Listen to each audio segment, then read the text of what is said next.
Welcome back to Food for Thought. Today we begin a conversation about mirrors. Not the kind hanging on your wall, but the kind we build with circuits, gears, and code.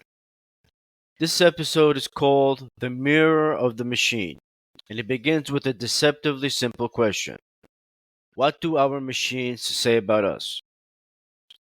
It's easy to think of technology as neutral, just tools we use to accomplish tasks. But history tells a deeper story. Every tool we've ever made, from stone axes to space shuttles, does more than extend our reach. It reflects the mind that created it. The hammer speaks to our need for force, the compass to our longing for direction, and the computer to our desire to calculate, control, and comprehend. In that way, every machine is a kind of self portrait, a mirror, if you will. And what it reveals isn't just our intelligence or ingenuity, but our priorities, our fears, and maybe even our anxieties about what it means to be human. When Gutenberg invented the printing press, he didn't just change how information moved, he redefined who had access to truth. The press wasn't just a machine, it was a philosophical statement that knowledge should be democratized, that words matter, and that ideas are worth spreading. Or take the telescope. It pulled back the curtain of the cosmos, showing us a universe vaster and stranger than we imagined. And in doing so, it humbled us. It displaced us. It reminded us we are not the center. A machine changed our cosmic identity. And now, in our time, we've built machines that think, or at least simulate thought. Artificial intelligence can write, generate, predict, and adapt. And again, the mirror turns back on us. Are we creating minds in our image, or trying to escape the burden of thinking for ourselves? Are we offloading our creativity, our decisions, and our responsibilities? Some thinkers like Marshall McLuhan argue that technology doesn't serve us, it shapes us. The medium is the message, he said, meaning the tools we use inevitably become part of how we think, how we relate, and even who we become. If that's true, then the machines we're making now, these digital minds, these recursive models, these black box intelligences, aren't just conveniences, they're cultural mirrors. And the question becomes, what do we see staring back? We see speed, accuracy, scale. But do we see compassion, depth, and wisdom? Are we designing reflections of our highest virtues? Or are we merely amplifying our efficiencies, stripping away nuance, embodiment, and even soul? This segment sets the stage. It asks us to step back from the hype and the headlines and consider the spiritual weight of our tools. Are we creating machines in our image? Or are we slowly reshaping ourselves into theirs? And if so, what does that mean about the future of being human? So before we go any further, before we talk about machines, minds, or meaning, we need to pause and ask, what is a worldview? This might be one of the most important concepts we never stop to think about. A worldview is more than just a set of beliefs. It's the lens through which we interpret everything. It's the hidden architecture of thought, the scaffolding that supports our understanding of reality, purpose, morality, and identity. You can think of it like a pair of glasses. You don't really notice the lenses themselves, but they tint everything you see. If your worldview is clear, you navigate the world with confidence. If it's cracked or distorted, everything looks warped, confusing, and even threatening. And most of us inherit our worldview long before we ever question it. At its core, a worldview tries to answer a few basic but profound questions. Who are we? Why are we here? What's wrong with the world? And how do we fix it? The way we answer those questions shapes everything. How we raise children, vote, work, love, create, grieve, and hope. But here's the catch: we often don't even know we have a worldview until it's challenged. Like a fish unaware of water, we're immersed in cultural assumptions, family values, educational norms, and unspoken narratives. We don't examine the frame, we just see the picture. Take a simple example. Imagine two people see the same news story: a protest, a scandal, a scientific discovery. One sees hope, the other sees danger. One sees progress, the other sees decay. Why? Not because of the facts, but because of the framework through which they interpret the facts. That's worldview in action, and everyone has one. Whether you're deeply religious, aggressively skeptical, spiritually eclectic, or just trying to survive the day, your choices reflect a deeper vision of what the world is, what matters, and what's possible. Even saying I don't believe in anything is a worldview. It assumes certain things about knowledge, reality, and value. The absence of belief is still a posture toward life. And this matters deeply because our worldview shapes what we build. The machines we make reflect the assumptions we carry. If we believe life is competition, we'll build tools for dominance. If we believe life is connection, we'll build tools for community. Our creations, digital or otherwise, flow from our convictions. So, in this episode, as we talk about technology and the mirror it holds up to us, we need to keep circling back to this foundation. Is your world What is your worldview? Where did it come from? And is it serving you or shaping you in ways you haven't yet questioned? All right. So now that we know what a worldview is, this invisible lens shaping everything, let's ask, how do we get one in the first place? How does this complex, deeply embedded framework come into being? Here's the truth. Most of us don't sit down at some neat moment in childhood or even adulthood and intentionally craft a well reasoned philosophy of life. It's not like building a Lego set with clear instructions. Instead, our worldview is something we absorb. We inherit it, almost by osmosis, from the people and culture around us. It begins very early, right from birth, really, with our family and upbringing. Think about it. The values your parents held, the stories they told you before bed, the things they praised or punished. These are the first bricks laid in your worldview's foundation. Those early experiences act like soil in which the seeds of belief are planted. But it doesn't stop there. Education widens the soil, adding layers of knowledge but also bias. Media, TV shows, news, social platforms feeds us narratives every day. Friendships and relationships challenge or reinforce what we believe. Life experiences, travel, trauma, success, failure, all pile on, shaping the contours of this internal architecture. And much of this happens unconsciously. We pick up beliefs, not just from explicit lessons or lectures, but from what people model.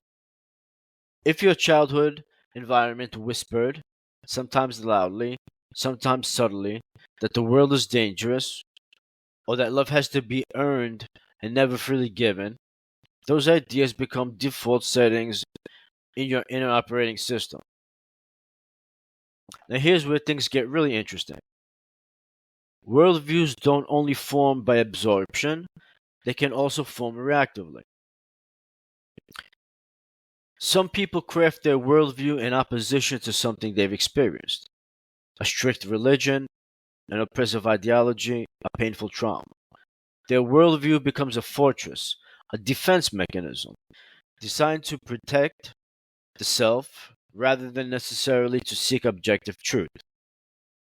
And even the stories we consume, our myths, novels, movies, TV shows, play a huge role. Stories aren't just entertaining, they're training grounds for our imagination and moral intuition. They tell us what's admirable, what's heroic, what's evil, They teach us what to value and what to fear. These narratives often sneak into our worldview unnoticed, reinforcing patterns and assumptions. Because worldviews form so deeply and silently, we rarely question them until something shakes the foundations. Maybe it's a crisis, a loss, a betrayal, or an unexpected failure. Or maybe it's a moment of quiet doubt, a question asked by a stranger, or a book that refuses to leave us alone. And then, maybe for the first time, we start to realize the lens I've been using to see the world, maybe it's not as clear as I thought. We begin to see the cracks, the distortions, the blind spots. In the next segment, we'll explore how those unseen lenses affect what we see, and just as important, what we miss. Now let's dig into something really important. How our worldview doesn't just influence what we believe, it literally filters what we see. Think about this. Have you ever had a conversation with someone where it felt like you were living in two completely different realities? Maybe it was a news story, a political debate, or even a shared personal experience, and yet you walked away with completely opposite understandings. That's worldview in action. The exact same facts, the same event, even the very same piece of evidence can be interpreted in radically different ways, depending on the lens through which it's viewed. Our worldview is like a filter or a pair of glasses that colors our perception, often so thoroughly that we don't even realize it's happening. And this is where something called confirmation bias comes into play. Confirmation bias is our brain's tendency to look for evidence that supports what we already believe, and to ignore, dismiss, or even discredit anything that challenges those beliefs. It's a survival mechanism in a way. Our minds want consistency, coherence, and comfort, so they seek out patterns that reinforce our existing framework. Because of this, our worldview acts like a kind of mental filter. We really don't see certain information, or it's relegated to background noise because it conflicts with what we hold as true. This explains why people with vastly different beliefs often seem to talk past each other. They're not just disagreeing on conclusions or opinions, they're starting from entirely different foundations. Their entire worldview is built on different assumptions, different stories, different values. And this can get really tricky in areas tied closely to identity, like relationships, politics, religion, and culture. When a worldview is deeply intertwined with who we are, challenging it doesn't just feel like a debate, it can feel like a personal attack, a threat to our very self. But here's the hopeful part. Real growth happens when we notice the filter, when we pause and ask ourselves, why do I see the world this way? Where did that assumption come from? Could I be wrong about this? That moment of self awareness is the crack in the filter. It's the space where change becomes possible. And in our final segment, we'll talk about how to step into that space, to begin questioning, refining, and even rebuilding your worldview. Not to erase what you believe, but to bring more clarity, coherence, and meaning into your life. So here we arrive at the big question. Can we actually change our worldview? And if yes, how do we go about it? Changing a worldview isn't like swapping out your shoes or picking a new shirt. It's far more complex. It's more like rebuilding a house while you're still living it. You're not just switching one belief for another, you're reconfiguring the entire framework that holds all your beliefs together and gives them meaning. That's no small feat. And yet people do change. They change radically sometimes, overnight. Other times it's a slow, gradual process that unfolds over years, even decades. From everything we know, such profound transformation usually happens because of one of three catalysts. Number one, crisis. Life has a way of shaking the foundations. Whether it's the loss of a loved one, a personal failure, a sudden upheaval, or a confrontation with something undeniable, these moments disrupt the narrative you've been living. They create cracks where light can get in, and those cracks open the door to transformation. Number two, revelation. Sometimes change comes through an encounter with a new idea, a book that resonates, a conversation that sparks a new perspective, or a person who challenges your assumptions. Revelation can be sudden like a bolt of lightning, or it can slowly dawn on you over time. Number three, intentional self-examination. And then there's the slow burn, the intentional, ongoing effort to examine yourself honestly and rigorously. This kind of change doesn't demand crisis or revelation, but requires a commitment to truth even when it's uncomfortable, inconvenient, or unsettling. But here's the most important part.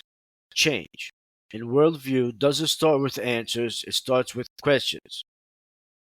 Questions that pull back the curtain on what you think is true. What am I assuming to be true without even realizing it?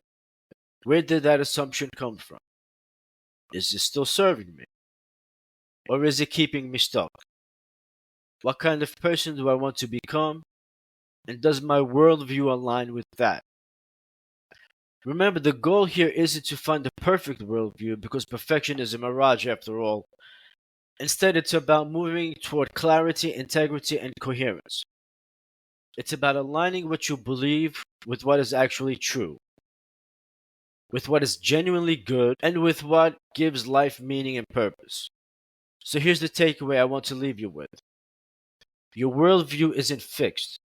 It's not some predetermined fate you're locked into. It's a living, breathing construct. One you can explore, question, refine, and grow into. And that journey of growth, that's the essence of living thoughtfully. As we wrap up today's episode, let's pause to reflect on what we've explored. Our worldview is not just a set of beliefs, it's the lens through which we experience everything. It shapes how we see ourselves, others, and the world around us. The machines we build, our technologies, tools, even AI, serve as mirrors, reflecting parts of our nature back to us. They show our creativity, our ambition, but also our fears and blind spots. Recognizing that our worldview filters reality invites humility. It reminds us that what we see is never the whole picture. It nudges us to question the assumptions that quietly guide us every day. And here's the good news. Because our worldview is something we build and choose, it's also something we can change. With curiosity, courage, and a willingness to ask the hard questions, we can reshape how we understand the world and ourselves. This is not a quick fix. It's a lifelong journey of growth, learning, and transformation. But it's a journey worth taking because it leads to clarity, meaning, and ultimately a fuller, richer experience of life. So as you go about your day, I invite you to ask yourself, what lens am I looking through? What stories am I telling myself about who I am and what's true? How might I gently question those stories to open space for new understanding? The path to wisdom begins with a single question and an open heart. Thank you for joining me on Food for Thought today. If this episode sparked something inside you, I'd love to hear your reflections. Reach out to me on social media, X, Instagram, or Facebook. Let's just keep the conversation going, folks. So until next time, question what you know, challenge what you believe, and see where the truth takes you.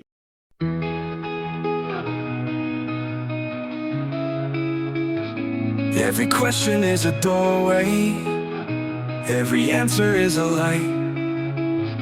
We're all searching for a meaning through the long and restless night. Question what you know, challenge what you believe, and see where the truth takes you.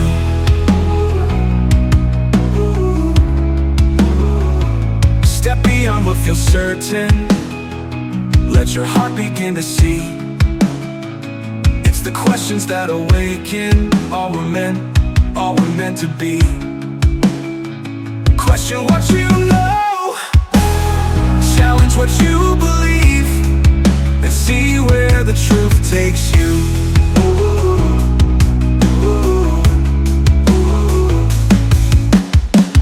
Not every answer's found in the light.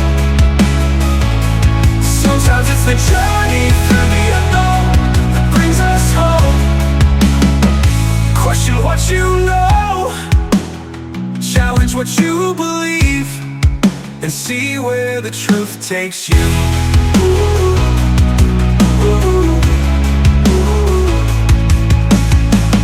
Not every answer is found in the light. Sometimes it's the journey through the unknown that brings us home. Question what you know, challenge what you believe, and see where the truth takes you.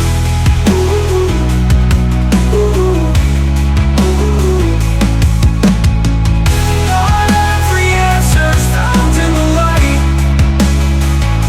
Sometimes it's the journey through the unknown that brings us home. Question what you know, challenge what you believe, and see where the truth takes you.